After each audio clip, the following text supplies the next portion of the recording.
nga mga ka-ranger, totoo kasi ikot-ikot ka ng ikot tapos yung maya lilipad tapos babalik. So yun mga ka-ranger, yun yung pinakamahirap. Higit sa lahat, yung oras mo imbis sa pamilya mo, nagugol mo dito sa maya. Balik-balik ka lang sa pagbugaw. So yun na pagpasya na ni sir na hulihin na talaga kasi no, perwisyo na mga ka-ranger.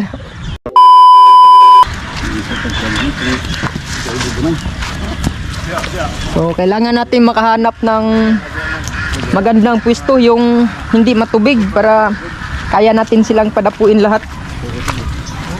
Kasi yung maya masilan pag basa. Hirap tayo makapadapo. Maganda yung pala mga ka-ranger. Ito yung binubugaw-bugaw natin.